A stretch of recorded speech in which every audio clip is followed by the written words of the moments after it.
नमस्कार दोस्तों, आप सभी का स्वागत है जीएस जीनियस एकेडमी के ऑनलाइन प्लेटफॉर्म पर। उम्मीद है आप सभी लोग मस्त होंगे, स्वस्थ होंगे और पढ़ाई बहुत बेहतरीन चल रही होगी। दोस्तों, हमारा साइंस की रामबाण किताब के पूरे सिलेबस चल रहा है।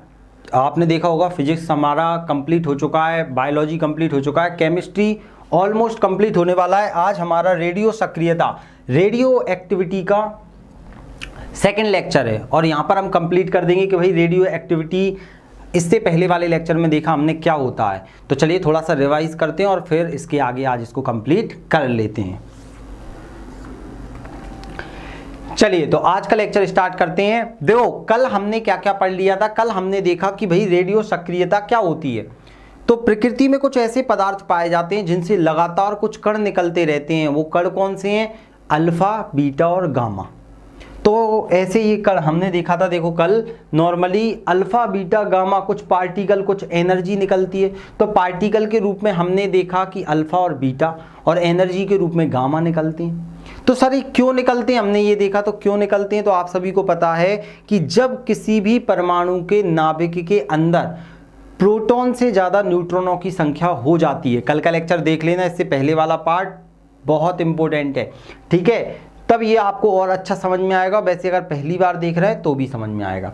तो याद रखना अल्फा, बीटा, गामा क्यों निकल रहे हैं? क्योंकि जब न्यूट्रॉन की मात्रा प्रोटॉन की मात्रा से ज़्यादा हो जाती है, मतलब न्यूट्रॉन ज़्यादा हो जाते हैं, तो न्यूट्रॉन ज़्यादा होने के कारण क्या होता है? परमाणु अस्थायी हो जाता है।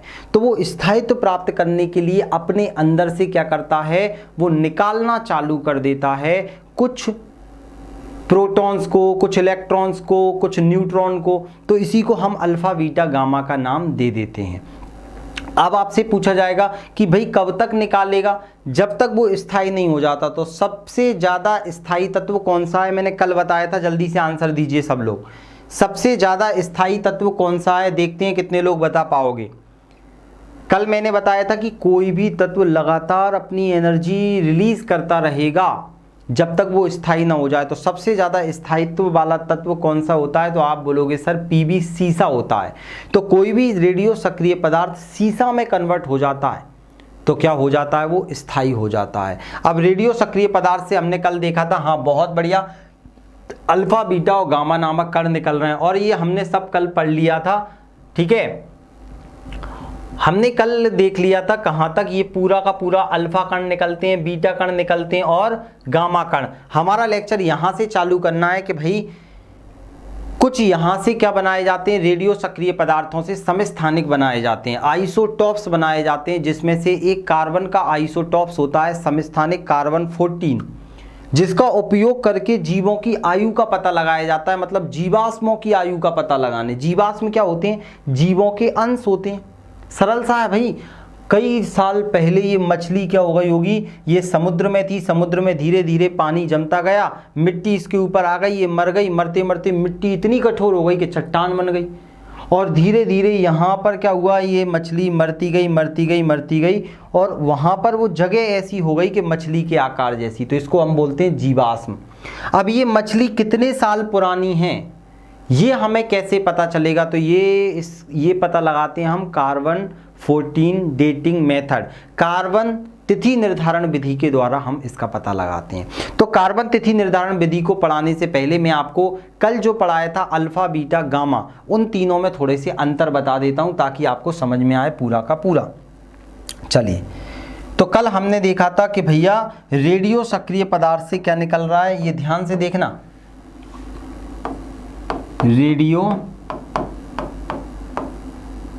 सक्रियता, रेडियो एक्टिविटी में क्या निकलता है? तो आप बोलोगे सर अल्फा, बीटा और गामा, अल्फा, बीटा और गामा नामक कण निकलते हैं। अब आपसे पूछा जाएगा कि बताइए इनकी प्रकृति कैसी होती है। अगर आपसे पूछा जाए तो इनकी प्रकृति कैसी है, तो कल मैंने आपको बताया था, आप इजीली बता पाओगे। अल्फा कैसा होता है? अल्फा की प्रकृति कैसी है? तो आप बोलोगे सर ये धनात्मक होता है, पॉजिटिव होता है। बीटा कैसा होता है? तो आप बोलोगे सर ये ऋणात्मक होता है। कैसा होता है? ऋणात्मक होता है। और गामा कैसा होता है? उदासीन होता है। कैसा होता है? उदासीन होता है। ये आपसे पूछ लिया जाएगा कि भैया इसकी प्रकृति कैसी है, तो अल्फा जो कण होता है वो धनात्मक होता है, प्रोटॉन के जैसा होता है। गामा बीटा कैसा होता है, ऋणात्मक होता है, ये इलेक्ट्रॉन के जैसा होता है। और आपका गामा उदासीन होता है, किसी से मतलब नहीं है, न्यूट्रल है। ये पेपर में क्वेश्चन आते हैं यहाँ से। अब इनके द्रव्यमान का पूछ लिया जाता है कभी कभी, भाई इनमें अंतर करने भी लिखने आ जाता है। द्रव्यमान आपसे पूछेगा मास, तो मैंने कल बताया था, कल का लेक्चर बहुत इंपॉर्टेंट है। तो भाई इसका मास देखा जाए तो इसका मास क्या रहता है, हीलियम के बराबर, हीलियम के द्रव्यमान के बराबर, हीलियम के द्रव्यमान के बराबर होता है। तो आप सभी को पता है हीलियम का द्रव्यमान कितना होता है, 4, और क्रमांक कितना होता है, 2। तो याद रखना ये क्या हो जाएगा, यहाँ पर मैं ऐसे बता देता हूँ, नॉर्मली हीलियम का परमाणु क्रमांक 2 और परमाणु भार क्या होता है, 4।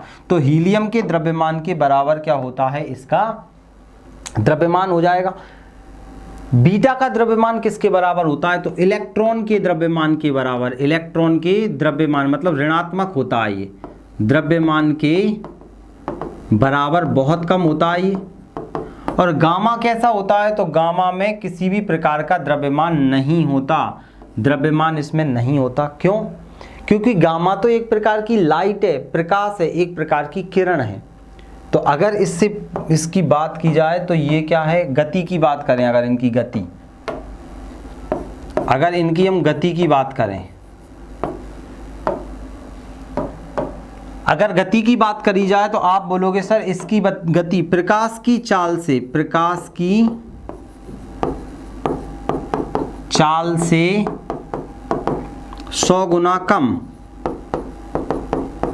मतलब प्रकाश की चाल से कम गति से गति करता है अल्फा कण।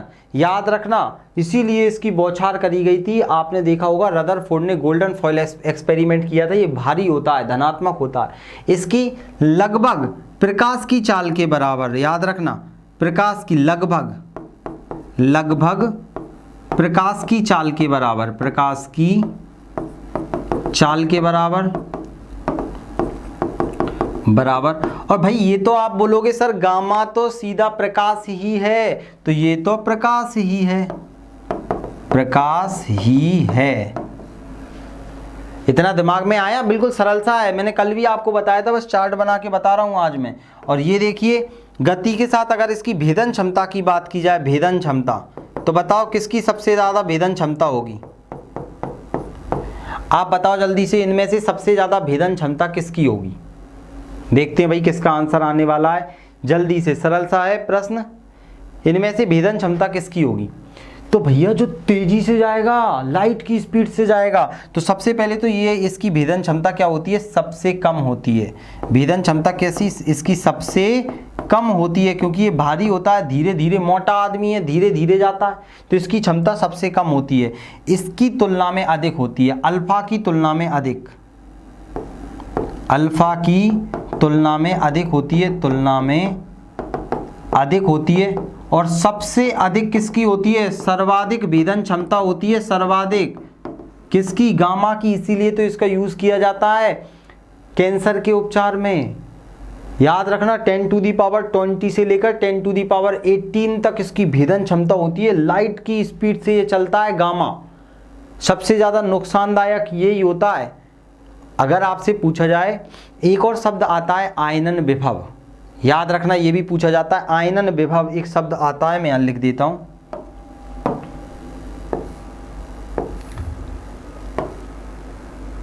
एक शब्द आता है आयनन विभव। अब सर आयनन विभव क्या होता है, आयनन विभव वैसे तो हमने पढ़ा था काय में, ये आवर्त सारणी में। देखिए आयनन विभव क्या होता है कि जब ये कण किसी जगह पर जाते हैं, किसी स्थान पर जाते हैं, तो इनसे टकराकर अन्य कणों के अंदर इनके जैसे गुणों को प्रदान करने की क्षमता आयनन विभव कहलाती है। तो सबसे ज्यादा भारी होता है अल्फा, तो इसकी सर्वाधिक आयनन विभव होता है। इसमें क्या होता है, सर्वाधिक आयनन विभव, सर्वाधिक होता है। और इसमें क्या होता है, गामा में सबसे कम, ये सीधा निकल जाता है, किसी से मतलब नहीं है, उदासीन है, सबसे कम। और इसमें क्या हो जाएगा, तुलनात्मक रूप से देखा जाए तो तुलनात्मक रूप से इससे कम हो जाएगा, तुलनात्मक तुलनात्मक रूप से कम। इतना क्लियर हो गया होगा, बिल्कुल सरल सा था ये टेबल, ध्यान देना। ये टेबल मैं आपको यहाँ पर बनी हुई दिखा देता हूँ, फिर मैं रेडियो कार्बन डेटिंग मेथड पर चलूँगा। ये देखिए, ये अगर आपसे पूछ लिया जाए कि अल्फा बीटा और गामा तीनों की तुलना कीजिए, तो मैंने अभी आपको बताया कि भाई प्रकृति अल्फा की होती है धनात्मक, बीटा की ऋणात्मक, गामा शून्य उदासीन। आवेश कैसा होता है, 2 इलेक्ट्रॉन के बराबर आवेश होता है। इस पर अल्फा पर 2 इलेक्ट्रॉन के बराबर आवेश होता है। मतलब अगर हीलियम, आवेश की बात कर रहे हैं यहाँ पर, चार्ज, और अगर द्रव्यमान की बात करें तो हीलियम के नाभिक के बराबर। तो यहाँ पर क्या हो रहा है, आवेश 2 इलेक्ट्रॉन के बराबर होता है, यहाँ 1 इलेक्ट्रॉन के बराबर, ये आवेशहीन होता है। उसमें आवेश नहीं लिखा था मैंने। चाल, यहाँ द्रव्यमान हमने देख ही लिया था कि हीलियम के नाभिक के बराबर, और चाल प्रकाश की चाल से 100 गुना कम होती है अल्फा की, लगभग प्रकाश की चाल, और वो प्रकाश ही है। भेदन क्षमता सबसे कम होती है, औसतन होती है और सर्वाधिक होती है। और आयनन विभव मैंने एक और आपको बता दिया था, ये आपको ध्यान रखना है। अब अगर पेपर में मैंने कल आपको सिखाया था कि क्वेश्चन आ गया कि भैया किसी भी परमाणु से, चलिए यहीं समझा देता हूं। अगर पेपर में मान लो क्वेश्चन आ गया,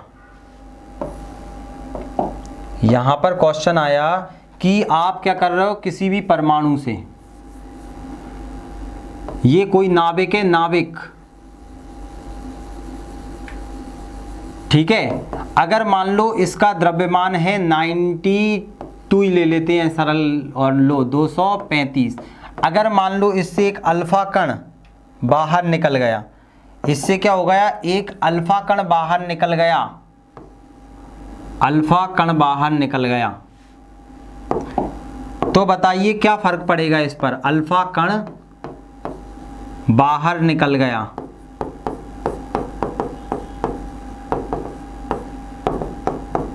तो क्या फर्क पड़ेगा। अगर आप कल का रिवीजन करके आए होगे तो बिल्कुल सरल सा आइए, जल्दी से बताइए। अगर अल्फा कण किसी से बाहर निकल जाता है तो क्या होता है, अल्फा कण अगर इससे बाहर निकल गया, बहुत बढ़िया, बहुत बढ़िया आंसर आना चालू हो गए कि सर अल्फा कण का मतलब, ये देखिए अल्फा कण का मतलब क्या होता है। अल्फा कण का मतलब होता है 2 परमाणु क्रमांक बाहर निकल जाएंगे और 4 बाहर निकल जाएगा। मतलब अल्फा कण निकल रहा है तो क्रमांक 2 से कम हो जाएगा, ये 90 आ जाएगा, थोरियम बन जाएगा ये। और क्या हो जाता है, भार 4 से कम हो जाता है, 231। ये क्यों होता है, ये मैंने कल आपको बता दिया था। अब आप इजीली बता पाओगे ऐसा अगर प्रश्न आपसे पूछा जाता है। बहुत बढ़िया भाई, सभी लोगों के आंसर आ गए। अब अगर यहाँ से पेपर में क्वेश्चन आए कि भैया अब यहाँ से हम क्या कर रहे हैं, मान लो मैं अपने मन से बता रहा हूँ, मन से पूछ रहा हूँ, ये यहाँ से अगर मान लो एक क्या निकल जाए, एक अल्फा कण, बीटा कण बाहर निकल जाए, बीटा कण बाहर निकल जाए तो कोई फर्क पड़ेगा क्या, बीटा कण बाहर निकल जाए तो कोई फर्क पड़ेगा क्या। थोरियम से अगर कोई बीटा कण बाहर निकल गया तो क्या होगा, कोई बता पाएगा।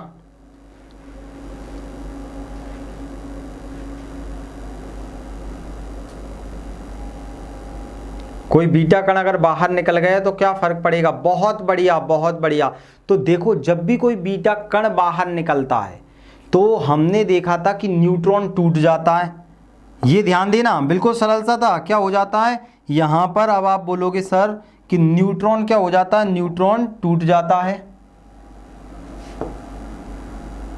ये वाला कलर, ये बहुत सारे ऑप्शन है इसमें, तो ये लो, ये क्या हो जाता है यहाँ पर अगर हम बात करें तो न्यूट्रॉन टूट जाएगा, न्यूट्रॉन टूट जाएगा, और न्यूट्रॉन के टूटने से क्या बन जाएगा, एक इलेक्ट्रॉन बन जाएगा और एक प्रोटॉन बन जाएगा।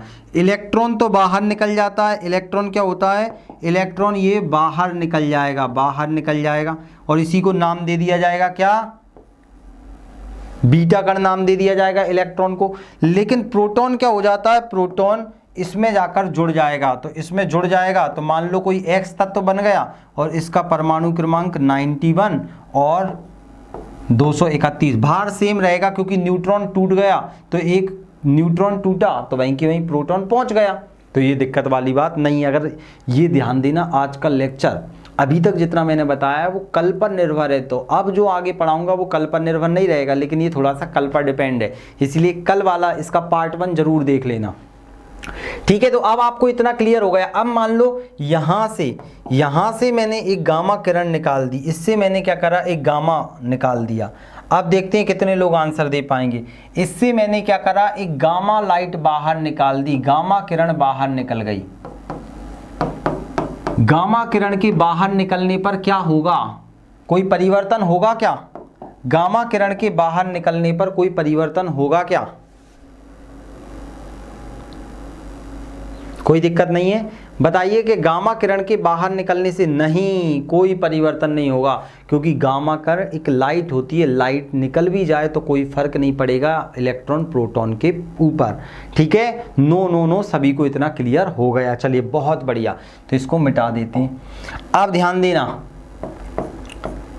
अब हम देखने वाले हैं, अब हम क्या देखने वाले हैं, ये पृथ्वी को घूमना बंद करो। अब देखो, अब हम बात करने वाले हैं कि कार्बन डेटिंग मेथड, इसको बोला जाता है अर्ध आयुकाल। अर्ध आयुकाल, हाफ लाइफ पीरियड क्या होता है?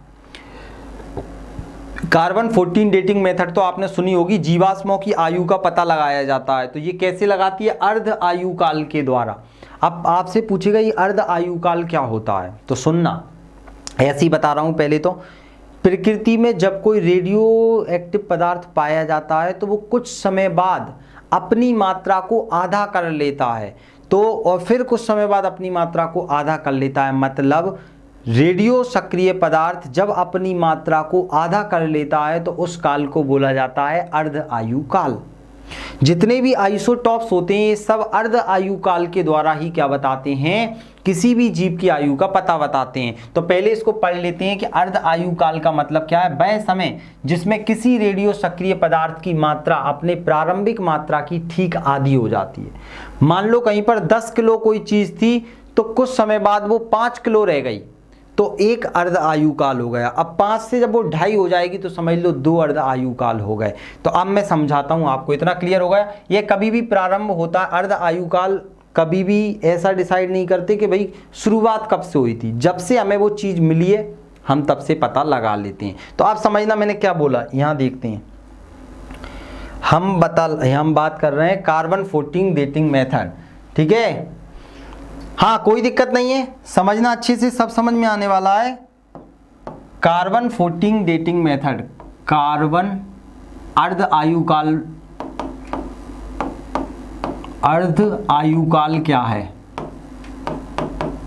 अर्ध आयुकाल। अब अर्ध आयुकाल में हम बात करने वाले हैं कार्बन 14 तिथि निर्धारण विधि, कार्बन 14 डेटिंग मेथड,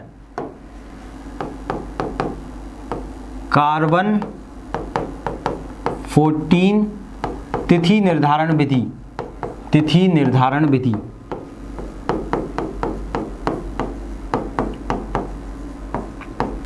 अब जो कार्बन 14 तिथि निर्धारण विधि है, कार्बन 14 एक समस्थानिक के मतलब एक रेडियो सक्रिय पदार्थ है। तो जब कोई रेडियो सक्रिय पदार्थ अपनी मात्रा को आधा कर लेता है तो उस समय को अर्ध आयुकाल कहा जाता है। अब वो आधा कितने समय में कर लेता है ये सबका अलग अलग होता है। तो कार्बन का अर्ध आयुकाल कितना होता है? कार्बन का अर्ध आयुकाल याद रखना है आप सभी लोगों को कि कार्बन का अर्ध आयुकाल होता है 5730 वर्ष। याद रखना, इसका अर्ध आयुकाल कितना होता है? 5730 वर्ष, इतना याद रखना है, ठीक है। अब काम की बात, मान लो यहां पर प्रकृति में हमें क्या मिला? एक जीवाश्म मिला। मान लो यहां पर कोई भी जानवर ले लेते हैं। अब क्या बनाना चाह रहा हूं मुझे भी पता नहीं है। ये मान लो ये जानवर मिला, ये एक बहुत पुराना विचित्र जानवर है, ठीक है। ये मर गया है, ये मर चुका है। अब जैसा भी है ध्यान देना, ये जानवर है, लिख देता हूं मैं जानवर। अब ये जानवर क्या है? कई साल पुराना है। अब इसके जीवाश्म हमें आज मिले, अब इसके जीवाश्म हमें क्या मिले? आज मिले। और इसके शरीर में हमको पता चला कि कार्बन की मात्रा कितनी है? 2 ग्राम कार्बन है। कितना कार्बन है? 2 ग्राम कार्बन है। इसके शरीर में हमें कितना कार्बन मिला? 2 ग्राम। हाँ कुछ ऐसा ही चित्र है, बहुत बढ़िया। तो याद रखना ये एक जानवर है।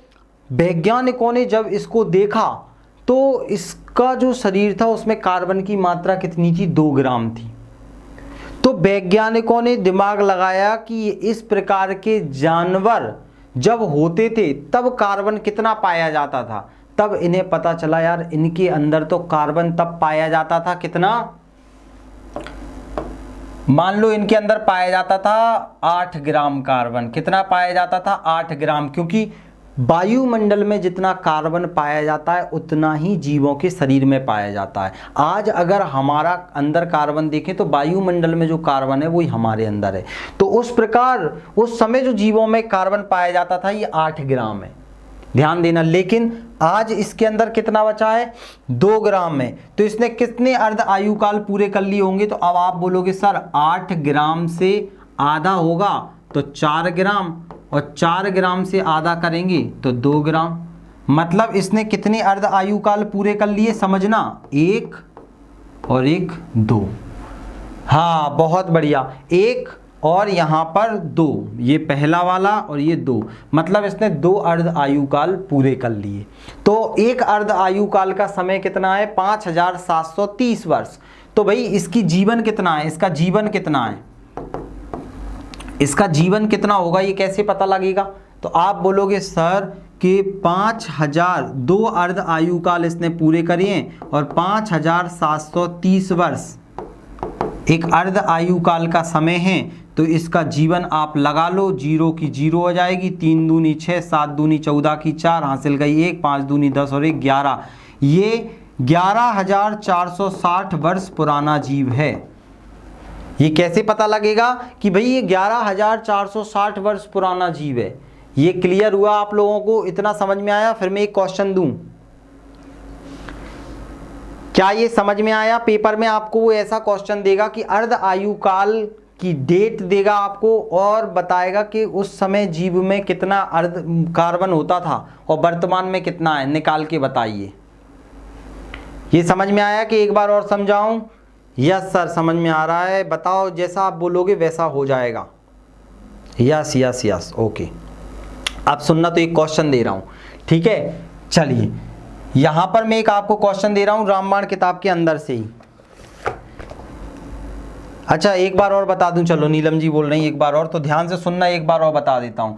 चलिए अर्ध आयुकाल का मतलब क्या होता है? मैंने आपको बताया अर्ध आयुकाल की भैया कोई भी जीव, कोई भी रेडियो सक्रिय पदार्थ अपने आप को जितने समय में आधा कर लेता है उसे अर्ध आयुकाल बोलते हैं। और कार्बन 14 डेटिंग मेथड का, अब मान लो कोई दूसरी मैं आपको बोलता हूं, मान लो अर्ध आयुकाल का समय कितना है? 600 वर्ष है, या मैं यहां पर लिख लेता हूं अर्ध आयुकाल 100 वर्ष का है, कि कोई भी रेडियो सक्रिय पदार्थ अपने आप को आधा 100 वर्ष में कर लेता है। तो अब सुनना,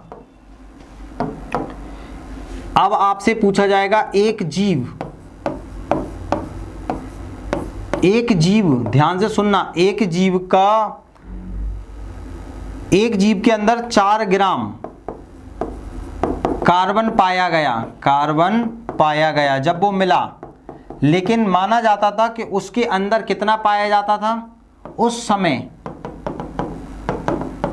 समय जब वो जीव पाए जाते थे उसके अंदर पाया जाता था, मान लो हम मान लेते हैं 16 ग्राम क्या होता था उस समय कार्बन पाया जाता था। तो बताइए वर्तमान समय में उस जीव की जीवन कितना होगा? वर्तमान समय में जीवन काल कितना होगा? कितना पुराना है? कितना पुराना जीवाश्म है? कितना पुराना जीवाश्म है बताइए। अब सबसे पहले तो आपको अर्ध आयुकाल निकालना पड़ेगा कि अर्ध आयुकाल कितने हो रहे हैं यहां पर। 16 से 8, 8 से 4, तो यहां पर कितने अर्ध आयुकाल हो रहे हैं? 1 और 1, मतलब 2 अर्ध आयुकाल हो रहे हैं। और एक अर्ध आयुकाल की जीवन कितना है? 100, तो ये कितना है? 200 वर्ष पुराना है। ठीक है, इस प्रकार से अब मैं आपको एक क्वेश्चन दे रहा हूं, फिर देखते हैं आपसे बन पाता है या नहीं बन पाता है। चलिए, रामबाण किताब के अंदर मैंने आपको क्वेश्चन आंसर्स जो दे रखे हैं पूरे के पूरे, उसमें से एक क्वेश्चन है, देखते हैं कितने लोग बता पाओगे। मैं यहाँ क्वेश्चन लिख रहा हूँ, सबके आंसर आने चाहिए। क्वेश्चन, रेडियो सक्रिय पदार्थ रेडियम की अर्ध, अब सुनना, रेडियम की लिखा है उन्होंने, कोई दिक्कत नहीं है, रेडियम भी रेडियो सक्रिय पदार्थ है। रेडियो सक्रिय पदार्थ, रेडियम की अर्ध आयु, रेडियम की अर्ध आयु, अर्ध आयु 1600 वर्ष है। 1600 वर्ष है, अर्ध आयु कितनी है इसकी? 1600 वर्ष है। अब पूरा फोकस करना, कितने वर्ष बाद, कितने वर्ष बाद रेडियो सक्रिय पदार्थ का, रेडियो सक्रिय पदार्थ का 25% अंश बच जाएगा, 25% अंश बच जाएगा, अंश बच जाएगा। मतलब कितने समय बाद इस जीव का जीवन का जो कार्बन है वो 25% बचेगा। चलिए पहले इसका आंसर दो, फिर देखते हैं कितने लोग बता पाओगे। देखते हैं, अर्ध आयु काल निकालना है सबसे पहले तो, मतलब कितने समय में वो आधा हो जाता है, इसको अर्ध आयु काल बोलते हैं। और कितने समय में हो रहा है, कितनी बार हो रहा है, बार से गुणा कर दो। अभी निकाल के बताऊंगा मैं, पहले ये बताओ, इसको फिर मैं करके बताऊंगा आप लोगों को, तो आपको समझ में आएगा। पूरा का पूरा ध्यान देना, जो नहीं आया बाकी यहाँ ध्यान देना। इसको निकाल के बताओ, रेडियो सक्रिय पदार्थ रेडियम की अर्ध आयु 1600 वर्ष है कि भैया 1600 वर्ष में ये आधा हो जाता है, तो कितने वर्ष बाद रेडियो सक्रिय पदार्थ का 25% अंश बच जाएगा।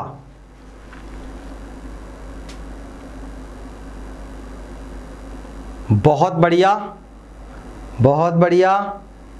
किताब में से तो नहीं देखा ना किसी ने? किताब में से देखा होगा तो पाप लगेगा। चलिए अब देखते हैं, देखो कुछ भी नहीं है यहाँ, कुछ भी नहीं है, बस हल्का दिमाग लगाना था। अर्ध आयु काल का समय कितना है? 1600 वर्ष, मतलब एक अर्ध आयु काल में 1600 लगते हैं। अब कितने वर्ष बाद रेडियो सक्रिय पदार्थ 25% बचेगा? तो मान लो पहले क्या था, 100 था, 100 से कितना हुआ होगा? 50, आधा, सीधा आधा कर दो आप तो। 50 से कितना होगा? 25, तो भैया आधा आधा होता रहेगा। 25% के लिए हमें कितने अर्ध आयु काल चाहिए? एक और एक, तो कितने होगा ये? 2 अर्ध आयु काल, 2 अर्ध आयु काल। अर्ध आयु काल का मतलब ही है कि भैया उसके अंदर जो रेडियो सक्रिय पदार्थ है वो कितने समय में आधा हो रहा है। तो आधा हो रहा है, ध्यान देना, उसको बोलेंगे एक अर्ध आयु काल। और कितने वर्ष लग रहे हैं उससे उसको गुणा कर देंगे तो उसका जीवन का पता लग जाएगा। तो 2 है, 2 में गुणा कर देंगे किसका? 1600 का, तो उसका जीवन काल कितना आ जाएगा? 3200 वर्ष में। अब वो मर जाएगा तो 3200 वर्ष बाद उसके शरीर में 25% रेडियो सक्रिय पदार्थ रहेगा, ऐसा। ठीक है,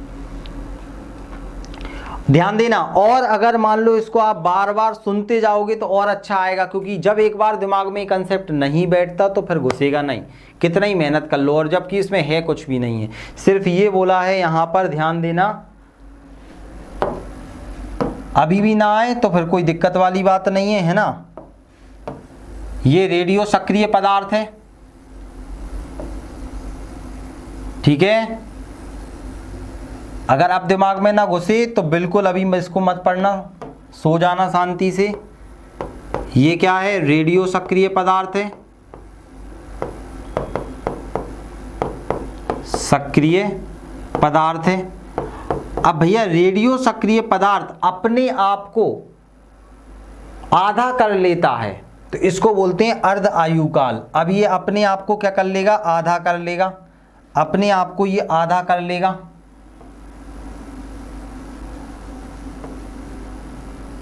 रेडियो सक्रिय पदार्थ अपने आप को क्या कर लेता है, आधा कर लिया इसने, आधा, मतलब मान लो ये 100% था तो अब ये कितना बचा, 50% बचा, तो ये आधा कर लेता है, तो इसी को बोलते हैं अर्ध आयुकाल, इसी को बोलते हैं अर्ध आयुकाल। और अर्ध आयुकाल कुछ भी हो सकता है, यहाँ पर वो समय आपको 100 वर्ष दे सकता है, 200, 300। अब यहाँ पर रेडियो सक्रिय पदार्थ भी कुछ हो सकता है, चाहे यहाँ पर आपका कार्बन हो सकता है, कार्बन 14, यहाँ पर यूरेनियम हो सकता है, यहाँ पर आपका आयोडीन हो सकता है, यहाँ पर पोटेशियम हो सकता है।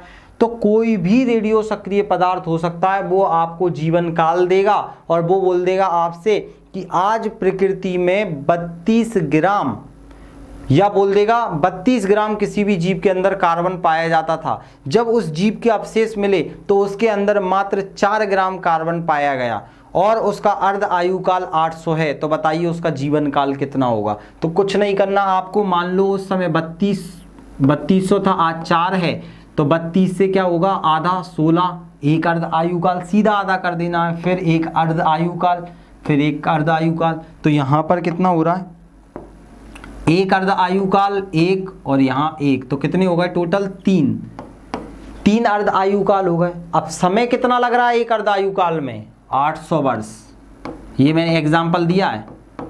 तो 38 या 2400 वर्ष क्या हो जाएगा, यहाँ पर 2400 वर्ष पुराना वो जीव है। ये आपसे ऐसा पूछ लिया जाता है, ध्यान देना, बिल्कुल सरल सा है। तो अब और देखते हैं, ये मछली, मान लो इस मछली के अंदर हमको मिला कुछ परसेंट में कार्बन, 2% कार्बन मिला, लेकिन अब आपसे पूछा जाएगा, चलो अब इसी का पूछूं मैं, एक क्वेश्चन पूछूं इसका, बता पाओगे, जल्दी बताओ। इसका एक क्वेश्चन पूछ लेता हूं, मान लो ये मछली है, मछली देने के इच्छुक हो आंसर तो पूछूं, यस, ओके, यस यस, जल्दी राखी जी यस लिखो पहले,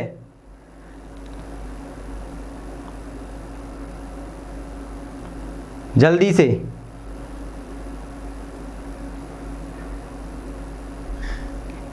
चलिए कोई दिक्कत नहीं है, वो वापस चले गए, कल देखेंगे वो, तो आप ध्यान देना, यहाँ फोकस करना, कुछ भी नहीं है, बिल्कुल सरल सा क्वेश्चन है। ये मछली है, इस मछली के अंदर मछली दिखी और इसके अंदर कार्बन चेक किया तो इसके अंदर क्या था, 20% कार्बन था। क्या था, 20% कार्बन था। कौन सा कार्बन, कार्बन 14, समस्थानिक रेडियो सक्रिय पदार्थ था। और भाई इस जो मछली है, याद रखना, यहाँ इसका 6000 वर्ष का अर्ध आयुकाल है, 6000 वर्ष अर्ध आयुकाल है, अर्ध आयुकाल है। पेपर में दे के रखा है कि भैया अर्ध आयुकाल कितना है, 6000 वर्ष है। और इस मछली का वर्तमान समय में कार्बन 20% है, तो बताइए इसकी आयु कितनी होगी, वर्तमान आयु कितनी होगी, वर्तमान आयु बताइए। इस मछली की वर्तमान आयु देखते हैं कितने लोग बता पाओगे। बहुत बढ़िया,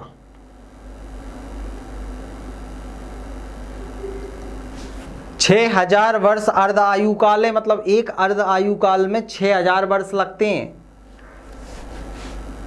तो सबसे पहले तो अर्ध आयुकाल कितने होंगे ये बताइए।